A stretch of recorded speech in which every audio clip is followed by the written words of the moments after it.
2021 के अंदर Hindu college Delhi political science 120 students Kerala से, 2022 में जब CUET आ गया उसके बाद एक स्टूडेंट केरला से था। तो आपको समझ में आ रहा होगा कि बोर्ड एग्जाम के ऊपर जब आप कॉलेजेस के अंदर एडमिशन को टाई अप कर देंगे, केरला, तमिलनाडु, आंध्र प्रदेश, महाराष्ट्र, बिहार, छत्तीसगढ़, आसाम, वेस्ट बंगाल, सबका अलग अलग इवैल्यूएशन, कितने मार्क्स देने, कितने नहीं देने, all of those things start coming into play. और वो फिर स्टूडेंट्स एक पर्टिकुलर रीजन के जहां पे अच्छे नंबर नहीं मिले सफर करते हैं। That was the basis of getting CUET exam for Tamil Nadu से। अभी तक हल्ला आना चालू नहीं हुआ, एकदम है ना कान से धुआं और असेंबली के अंदर बातचीत होना चालू है कि भाई मचा दिया है। नीट एग्जाम पहले हमारे बोर्ड एग्जाम के बेसिस पे एडमिशन होता था, आपने वो ले लिया, अब आप कह रहे हो कि बोर्ड एग्जाम में क्या पढ़ाओगे, वो भी हमें ना थोड़ा अलाइन कर देते हैं। अलाइन तो ऑलरेडी है NCERT के हिसाब से, अब वो कह रहे हैं बेचारे बाकी बोर्ड को नुकसान होता है तो उनको भी अलाइन कर देते हैं NCERT पे। इस पर लिटिगेशन होगा वो ये है कि यदि आप अगले साल कर देते हैं 50% वेटेज आपका जो बोर्ड एग्जाम मार्क्स था उसका होगा, 50% नीट एग्जाम के मार्क्स का होगा। तो जो लोगों ने इस साल बोर्ड का एग्जाम दिया, पिछले साल दिया, उससे पहले दिया और अगले साल नीट का एग्जाम देंगे, उनके साथ तो अनफेयर हो गया ना। 50% marks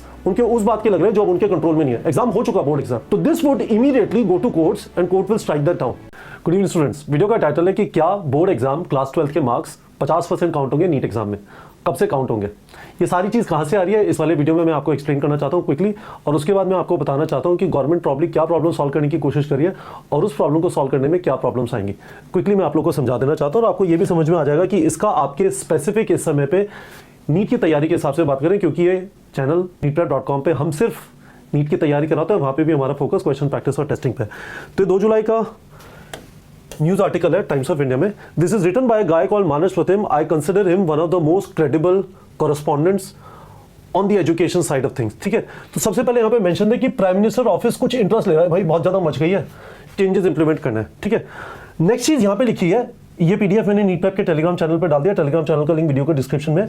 immediate focus is on reducing the high stake nature of one shot exams, strengthening exam integrity and moving assessment towards CBT के बारे में एजुकेशन मिनिस्टर जब उन्होंने अनाउंस किया था रीनीट तब बोला और रीनीट के बाद बोला यहाँ पे वापस कि एक चीज जो कर सकते हैं एग्जाम की इंटेग्रिटी। और यहाँ पे इस वाले आर्टिकल में नीचे लिखा हुआ है कि मल्टीपल एजेंसी ने जो कोऑर्डिनेट किया था टेस्ट कराने के लिए आगे से होना चाहिए और असेसमेंट को CBT पे कर दो, जिससे पेपर हैंडलिंग वाला जो तमाशा होता है ये थोड़ा खत्म हो जाए। ठीक है, चलो आगे चले, आप इसे पढ़ लीजिएगा, मैंने हाईलाइट कर दी है जो चीजें इंटरेस्टिंग है।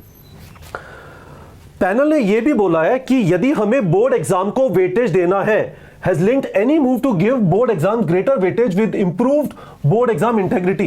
improved board exam integrity का मतलब क्या है? कोई नेताजी उठते हैं अगले वाले असेंबली इलेक्शन में बोलेंगे हम कमिट करते हैं हर एक बच्चे के 97% मार्क्स आएंगे, इससे हमारे बच्चे डॉक्टर बनेंगे, ऐसी तैसी होगी इस प्रपोजल की। With improving board exam integrity, कोई तरीका होना चाहिए कि केरला बोर्ड और आंध्रा बोर्ड और महाराष्ट्र बोर्ड और बिहार बोर्ड और यूपी बोर्ड और राजस्थान बोर्ड यहां पे यदि 95% आए तो सबके 95% है, यदि आप उसको नीट के फाइनल स्कोर के अंदर काउंट करें 50% मार्क्स को, आप समझ सकते हैं ऑलरेडी कि क्या प्रॉब्लम होना चालू होगी। तो कमेटी यह भी बोल रही है कि ऐसा करते हैं कि अभी तो स्टेट बोर्ड अपना सिलेबस वगैरह डिसाइड करते हैं, हम कोशिश करेंगे NCERT को नोडल एजेंसी बना के क्लास 11th और 12th का सिलेबस जेई और नीट की रिक्वायरमेंट के हिसाब से हार्मोनाइज हो जाए। तमिलनाडु से अभी तक हल्ला आना चालू नहीं हुआ, एकदम है ना कान से धुआं और असेंबली के अंदर बातचीत होना चालू है कि भाई मचा दिया है। नीट एग्जाम पहले हमारे बोर्ड एग्जाम के बेसिस पे एडमिशन होता था, आपने वो ले लिया, अब आप कह रहे हो कि बोर्ड एग्जाम में क्या पढ़ाओगे, वो भी हमें ना थोड़ा अलाइन कर देते हैं। अलाइन तो ऑलरेडी है NCERT के हिसाब से, अब वो कह रहे हैं बेचारे बाकी बोर्ड उनको नुकसान होता है तो उनको भी अलाइन कर देते हैं NCERT पे, है ना। आप समझ सकते हैं ज्यादातर जगहों पे अब जिस पार्टी की सेंट्रल गवर्नमेंट है वहीं पे स्टेट गवर्नमेंट्स है, पर अभी भी 4-5 स्टेट्स ऐसे हैं जहां पे सॉलिड वाले पंगे हो जाएंगे, Tamil Nadu, Kerala, Karnataka, for that matter Telangana. It might not be easy, है ना, आप देख सकते हो। तो बोल रहे कि हम NCERT से कहेंगे कि आप सिलेबस को हार्मोनाइज कर देना and evaluation on a par, evaluation को ऐसे कर देना कि on a par as far as possible. Imagine करिए यहाँ पे तो इतने पैसे दे देंगे, इतने लोग बस में फ्री में जा सकते हैं, इतनों को साइकिल दे देंगे, किसी को प्रेशर कुकर दे देंगे, मार्क्स मिलेंगे भाई लोग, है ना। तो देख लो। तो एक और चीज बोल रहे हैं, काफी सारे स्टूडेंट्स को इस बात का भी डर लगा रहता है कंटिन्यूसली कि सर अटेम्प्ट्स तो लिमिट नहीं हो जाएगी। ये इनफैक्ट कह रहे हैं कि जेई की अटेम्प्ट्स 2 से बढ़ा के 3 या 4 कर देनी चाहिए। और ये जो जनवरी वाला जो एग्जाम होता है ना, ये बड़ा प्रेशर वाला एग्जाम होता है। 12th का एग्जाम होने के बाद एंट्रेंस एग्जाम में सफिशिएंट गैप होना चाहिए, मेक सेंस, है ना। तो ये मोटी मोटी चीजें, इससे आपको थोड़ा सेंस आना चालू हुआ होगा कि एक डिस्कशन चल रहा है, कुछ विश्वस्त सूत्रों ने बाहर आके बताया और ये वाला तरीका होता है पता लगाने का कि जनता क्या सोच रही है, थिंक टैंक्स क्या सोच रहे हैं, जो स्टेक होल्डर्स हैं ऐसे कुछ प्रपोजल को। ये जो वर्ड है ना, इस मूटेड का मतलब यह है एक कुछ गुब्बारा छोड़ा गया है ना। इंटरेस्टिंग चीजें हैं, लार्जली गवर्नमेंट का इन चीजों के ऊपर सिग्निफिकेंट अटेंशन रहा है, काफी सारे जो चेंजेस हैं वो इन्हीं चीजों के अराउंड है, पर अभी भी ये मूटेड है। तो आप इस चीज को जरा समझ लीजिए।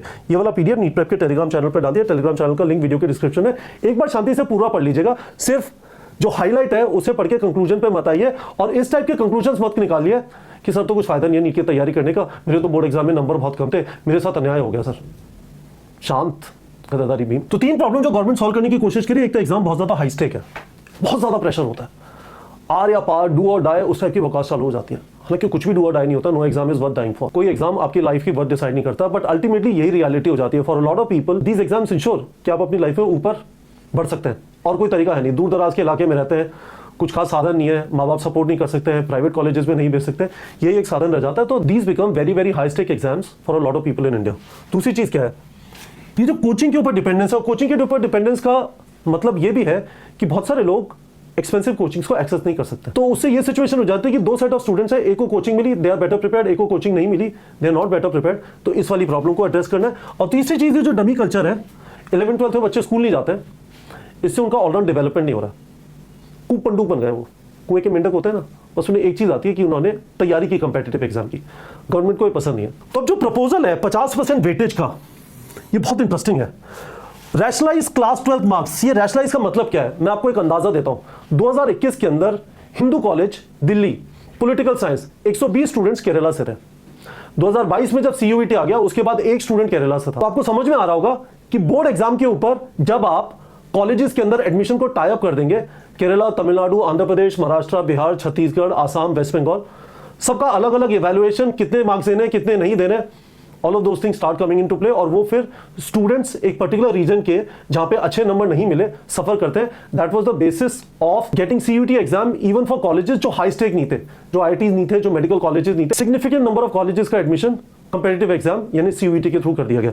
और दूसरी बड़ी प्रॉब्लम जिसपे लिटिगेशन होगा वो ये है कि यदि आप अगले साल कर देते हैं कि अगले साल से 50% वेटेज आपका जो बोर्ड एग्जाम मार्क्स था उसका होगा, 50% नीट एग्जाम के मार्क्स का होगा। तो जो लोगों ने इस साल बोर्ड का एग्जाम दिया, पिछले साल दिया, उससे पहले दिया और अगले साल नीट का एग्जाम देंगे, उनके साथ तो अनफेयर हो गया ना। 50% मार्क्स उनके उस बात के लग रहे हैं जो उनके कंट्रोल में नहीं है, एग्जाम हो चुका बोर्ड एग्जाम। तो this would immediately go to courts and court will strike that down. Unfair हो जाता है, उनको एक अपॉर्चुनिटी नहीं मिल रही अपने भविष्य को डिसाइड करने की। उनके साथ अब वो चीज की जा रही है जो पहले हो चुकी है और उसको पीछे जाके बदल नहीं सकते। तो ये वाली चीजें जो है इनसे मुझे समझ में आता है। यदि आप ये आर्टिकल देखेंगे और जो मैंने अभी आपको बताया उसको थोड़ा शांति से समझने की कोशिश करेंगे, मेरा सेंस ये है कि यदि बोर्ड एग्जाम वाला क्राइटेरिया लगाया जाता है उसके पहले जो काम होना है अक्रॉस स्टेट्स इवैल्यूएशन का मैकेनिज्म रैशनलाइज होना है या नॉर्मलाइज होना है, जो भी आप बोल लीजिए। अक्रॉस स्टेट्स सिलेबस रैशनलाइज या नॉर्मलाइज होना है, ये एक पहाड़ को मूव करने की तरह है। It is definitely not going to happen in 2027 और 2028। अब आप कहोगे कि सर आपने सीबीटी पे कैसे अज्यूम कर लिया? सीबीटी एक स्पेसिफिक चीज है जो जेई के लिए ऑलरेडी होती है। दिन में 2 शिफ्ट की जगह 3 शिफ्ट कर दी जाए तो सिग्निफिकेंटली ये चीज कवर हो जाती है कि नीट के अंदर ज्यादा लोग एग्जाम देते हैं जेई के मुकाबले। और इस समय पे जब हम स्टूडेंट्स की तैयारी करा रहे हैं, we have to take a position based on what we know. ये वाली जो सारी चीज है 50% बोर्ड एग्जाम वाली, ये मुझे क्यों लगता है कि नहीं होगी? ऐसा लग रहा है कि ये कि इनिशियल स्टेजेस ऑफ डिस्कशन में और इसमें जो काम होना है वो बहुत सिग्निफिकेंट है, जैसा मैंने वीडियो के अंदर एक्सप्लेन किया। और उसमें काफी सारी नॉन बीजेपी स्टेट गवर्नमेंट से सिग्निफिकेंट पुशबैक आ सकता है। But with respect to CBT JEE already हो रहा है। विद रिस्पेक्ट टू सीबीटी मैं जिन भी टेलीविजन चैनल्स पे गया वहां पे सारे पैनलिस्ट ये बोलते थे क्या मजाक है, आज के जमाने में पेन पेपर ओएमआर एग्जाम हो क्यों रहा है? तो हमारी पोजीशन neetprep.com पे अभी ये है कि हम ये मानते हैं कि ये वाला जो चेंज है 50% बोर्ड एग्जाम वाला, this is not going to happen any time soon.